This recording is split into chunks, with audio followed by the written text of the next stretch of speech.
The first thing you need to understand is that fear doesn't arrive all at once. It seeps in, quietly, like cold air through a cracked window, and by the time you notice it, you're already shivering. That morning started like any other, with the smell of oil and old leather clinging to my hands as I stood in my driveway, staring at my vintage truck. She was a 1972 Ford F-100, rusted just enough to show her age, polished just enough to show she was loved. I'd rebuilt her bolt by bolt after my wife passed, night after night, using the work to keep my mind from unraveling. That truck wasn't transportation, it was memory, it was grief, it was therapy. And that was the morning I learned just how far some people will go to take what you love when they think you're powerless. I heard the sirens before I saw them, faint at first, then louder, cutting through the quiet suburban air like a blade. HOA enforcement vehicles aren't supposed to have sirens, but these did, cheap aftermarket ones, the kind you buy online and bolt on yourself. I remember thinking it was ridiculous, almost funny, until I noticed they were slowing down in front of my house. Two black SUVs, unmarked except for laminated badges taped to the dashboards, rolled to a stop. Doors opened in unison. 3 men stepped out, all wearing dark blue jackets with Community Compliance Unit stitched in aggressive white letters. My stomach tightened. I'd dealt with the HOA before, over grass length, mailbox color, things that felt small. This felt different. This felt rehearsed. One of them called my name like he already owned it. He said they'd received complaints. He said the truck was in violation. He said it was being seized pending fines and inspection fees. He spoke fast, like speed would confuse me. I asked him under what authority an HOA could seize private property. He smiled, the kind of smile that doesn't reach the eyes, and told me I could argue later. Right now, he said, they were taking the truck. That's when I noticed the tow rig idling behind them, engine rumbling like a predator waiting for the signal to strike. My hands shook, and not from anger at first, but from that helpless rage you feel when something precious is about to be ripped away and you're not sure you can stop it. They walked toward the truck like vultures. One of them ran a hand along the hood, slow and disrespectful. Another circled it, pointing out imaginary violations on a clipboard. I told him to stop. I told him to leave. They ignored me. The third man stayed back, watching me closely, like he was studying how far he could push before I snapped. That was when I felt it, that old familiar switch inside me flipping, the one I'd spent years keeping under control. I took a breath, slow and deliberate, and reached into my jacket. When I pulled out my FBI badge, their confidence evaporated in an instant. The silence that followed was thick enough to choke on. The man with the clipboard froze mid-sentence. The one touching my truck pulled his hand back like he'd been burned. I didn't raise my voice. I didn't threaten them. I just held the badge up at chest level and let it catch the light. I told them calmly that seizing private property without lawful authority was a serious crime. I told them they were impersonating law enforcement was a felony. I told them they were making a very bad morning worse for themselves. You could see the fear settle in their eyes, the sudden realization that they might have misjudged their target. They started backpedaling immediately. Apologies tumbled out, excuses about misunderstandings and paperwork errors. The leader stammered something about verifying credentials, about needing to make a call. I nodded and told him he was free to do so. Inside, my heart was pounding so hard I thought it might crack my ribs, but my face stayed still. I watched them huddle together, whispering urgently, glancing at me like I might bite. Eventually, they retreated, climbing back into their SUVs and peeling away with none of the confidence they had arrived with. The tow truck followed, disappointed, like a dog called away from a meal. I stood there long after they were gone, badge still in my hand, breathing in the smell of oil and hot metal. Anyone watching would have thought I'd won, that flashing a badge had solved everything. But what they didn't see was the fire that moment lit inside me. Because the truth was, that badge wasn't supposed to be a shield anymore. I hadn't used it in years. And the more I thought about what had just happened, the more I realized something far darker was going on. Over the next few days, I started digging, not as an agent officially, as a man who refused to be prey. I talked to neighbors quietly, casually, asking if they'd had run-ins with the HOA enforcement team. Stories poured out. Cars towed and never returned. Fines levied with no documentation. Elderly residents bullied into paying cash to resolve issues. One man whispered that his classic motorcycle had been seized and sold at auction within a week. That's when it clicked. This wasn't enforcement. This was theft, dressed up in laminated badges and fake authority. I could have gone to the real cops. I could have made a call and watched the whole thing come crashing down in a day, but that wasn't enough. These men thrived on fear, on the idea that no one would fight back. Turning them in would stop them, sure, but it wouldn't teach them what it felt like to be powerless. And I wanted them to feel it, every ounce of it. So I became invisible. I stopped confronting them directly. I let them think they'd scared me off. Meanwhile, I documented everything. Photos of their vehicles, recordings of their threats, copies of fake citations slipped under doors. I followed the money, tracing where fines were paid, who benefited. Late at night, sitting in the cab of my truck, I pieced it all together like a puzzle. These weren't random bullies. They were a small network, skimming thousands from residents who didn't know their rights, and they were sloppy. The trap came together slowly, carefully. I leaked just enough information to make them confident. I let it be known through the neighborhood grapevine that I was planning to sell the truck, that I was tired of fighting. Predictably, the HOA came back, this time with even more bravado.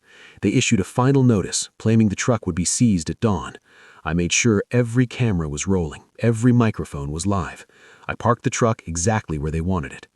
When they arrived, it was almost theatrical. Same SUVs, same jackets, same smug certainty. But this time, the street was lined with quiet witnesses, neighbors watching from behind curtains, phones in hand. The leader approached me again, reading off violations that didn't exist. I let him finish. I let the tow hook latch onto my truck, and then I smiled. I told him I'd changed my mind. I told him I wanted everything documented properly. Contracts, authority letters, proof. He laughed, told me I was stalling. That's when I stepped aside and revealed the real sting. A projector mounted in my garage flickered to life, casting their own recorded words onto the wall. Threats, admissions, laughing about easy money. The sound carried down the street, clear and unmistakable. Their faces drained of color as they realized what they'd walked into. I didn't call the cops. I didn't need to. The neighbors did. Multiple calls at once, reporting fraud, impersonation, theft. By the time real law enforcement arrived, the story was already out of the bag, evidence handed over neatly, impossible to ignore. As they were led away, the leader locked eyes with me, and in that moment, he finally understood. This wasn't about a truck, this was about respect, about consequences. When it was over, the street felt lighter. People came out, thanked me quietly. Some cried. I went back to my truck, ran my hand along the hood, feeling the familiar grooves and dents. Revenge isn't always loud. Sometimes it's patient. Sometimes it's letting someone build their own cage and then closing the door. I climbed into the cab, turned the key, and listened to the engine come alive, steady and strong. For the first time in a long while, I felt at peace, knowing that fear had changed sides, and it wasn't coming back. The moment you hear boots on gravel outside your house before sunrise, you already know something is wrong. Not the casual footsteps of a neighbor walking their dog, not the hurried jog of someone late for work. These were slow, deliberate steps, heavy enough to announce authority, confident enough to assume obedience. I remember lying in bed staring at the ceiling, my heart already racing before my brain had caught up. That feeling, the one that tells you trouble has arrived before you even see it, doesn't come from nowhere. It comes from experience. I rolled out of bed and looked through the blinds. 2 black SUVs sat crooked at the curb, engines running, headlights still on like they hadn't bothered to shut them off. The glow washed over my driveway, illuminating my vintage truck like it was already marked for capture. Behind them was a tow vehicle, steel arm raised slightly, as if stretching before a kill. That truck wasn't just metal and rubber. It was the last thing my wife ever rode in before cancer took her. It was the only thing that stayed when everything else disappeared. Then I saw the jackets. Community Compliance Unit. Not police, not city, not state. HOA. That's when anger replaced fear. I stepped outside before they could knock, barefoot on cold concrete, hands clenched so tight my nails bit into my palms. One of them smirked when he saw me, like he'd won something already. He didn't introduce himself. He didn't explain. He read from a clipboard like a script he'd rehearsed 100 times, listing violations that didn't exist, referencing bylaws I knew better than he did. He said the truck was being seized. Not fined, not cited, seized. I laughed, not because it was funny, because disbelief sometimes escapes as laughter when your mind refuses to accept reality. I asked him who authorized it. He leaned in slightly, lowering his voice, telling me I could cooperate or make things worse for myself. That's when I noticed the badge clipped to his belt. Cheap, plastic, wrong shape. My stomach dropped. These weren't just bullies. They were impersonators.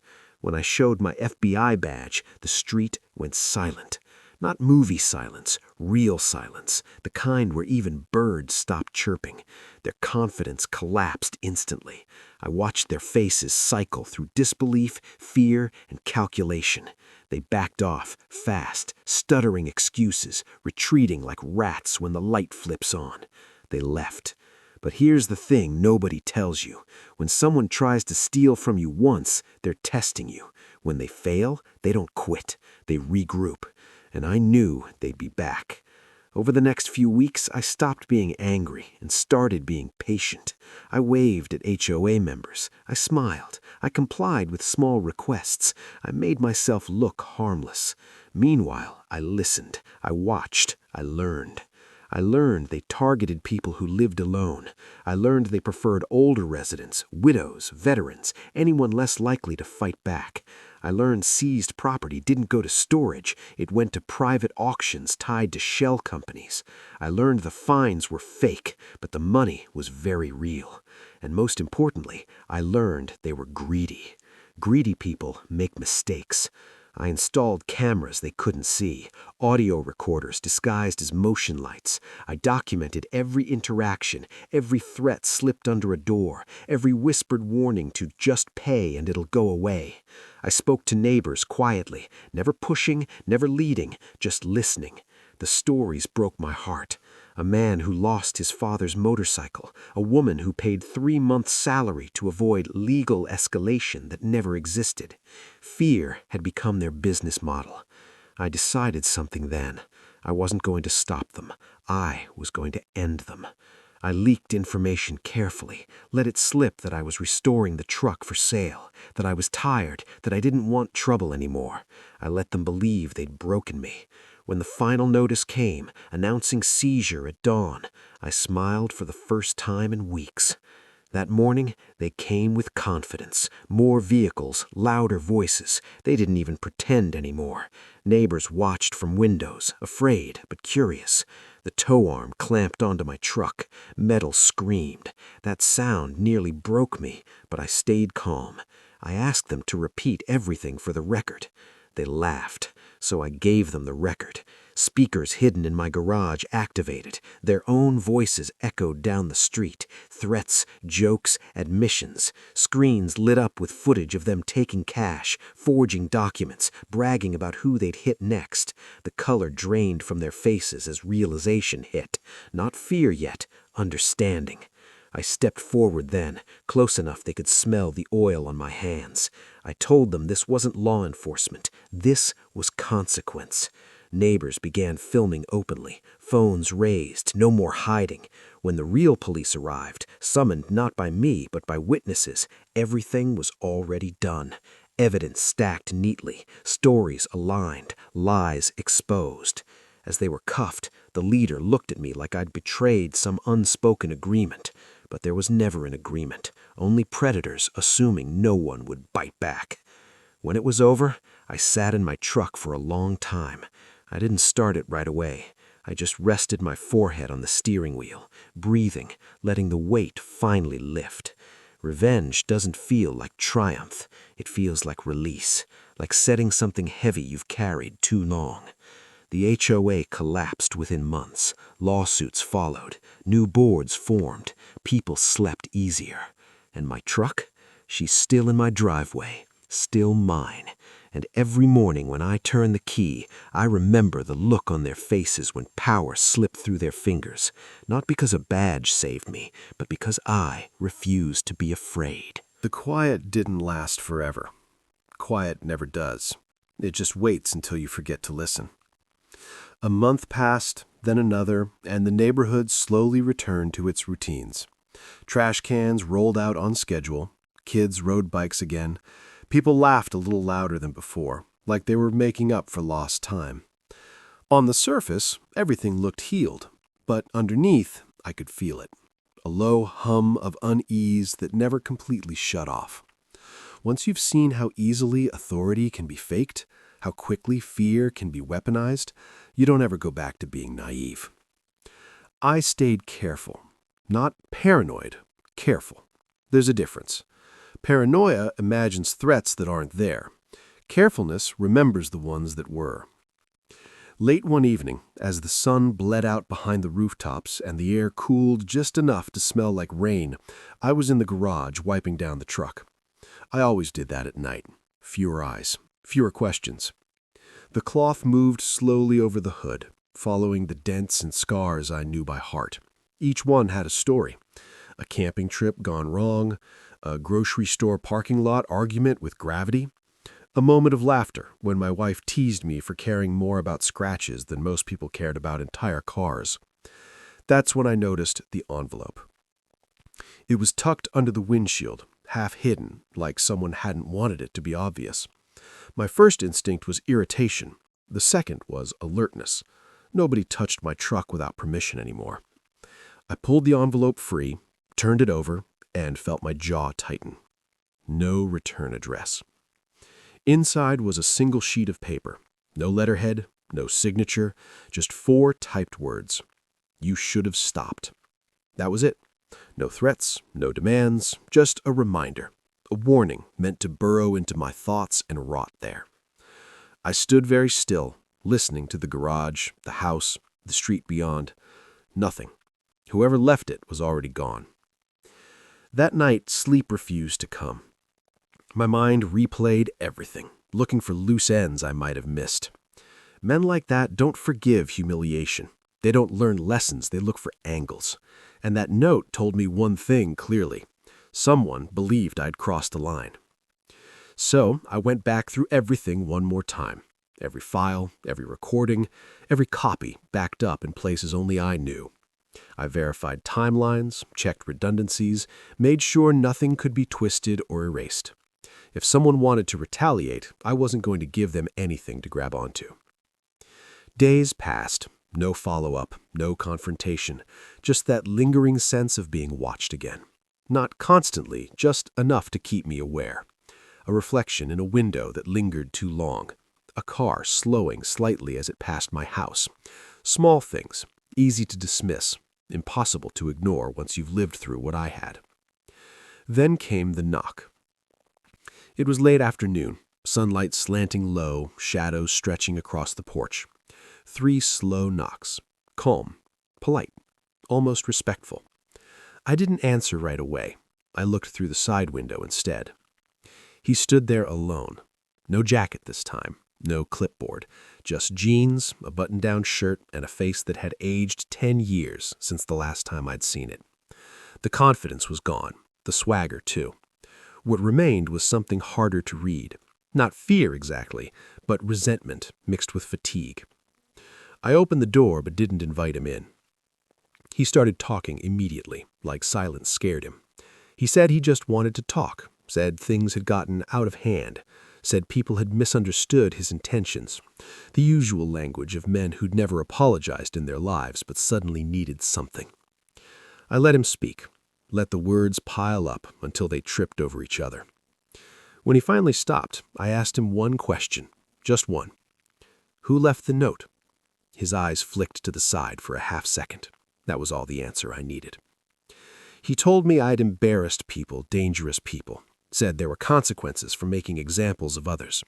He didn't threaten me directly. He didn't have to. The implication was supposed to do the work for him. I stepped closer, just enough that he took a half-step back without realizing it. I told him something he wasn't expecting. I told him he should be grateful. Grateful that I'd chosen exposure instead of destruction. Grateful that I'd let the truth do the damage instead of pushing harder. Grateful that he was standing on my porch instead of explaining himself to someone far less patient than me. His mouth opened, then closed again. I told him this was his one chance to walk away clean. No more notes, no more watching, no more games. If I sensed even a whisper of retaliation, I wouldn't escalate, I'd conclude. Completely, quietly, permanently. He looked at me for a long time, searching my face for bluff. He didn't find one. When he left, he didn't look back. The months that followed were the calmest I'd felt in years. Not because danger vanished, because boundaries had been drawn clearly and everyone involved understood them. The HOA reorganized, new rules, new leadership. Transparency where secrecy used to live. People who'd once been afraid now asked questions. Authority, real authority, returned to its proper place. Sometimes, late at night, I'd take the truck out for a drive. No destination, just roads and memories. The engine's steady rhythm felt like a heartbeat, grounding me in the present while the past finally loosened its grip. I talked to my wife out loud sometimes, telling her what had happened, how close I'd come to losing the one thing that kept me standing. I like to think she'd have laughed at the absurdity of it all, then told me she was proud anyway. The truth is, this story isn't really about an HOA, or fake cops, or even revenge. It's about what happens when ordinary people are pushed far enough to realize they don't have to accept intimidation as the price of peace. Power only works when everyone agrees to believe in it. The moment that belief cracks, everything changes. The truck still sits in my driveway, same as always, same dents, same soul. But now when I look at it, I don't just see memory, I see proof. Proof that standing your ground doesn't always require force. Sometimes it requires patience. Sometimes it requires letting someone reveal exactly who they are. And sometimes it reminding the people who thought they owned the street, the rules, and your fear that they were never in control to begin with.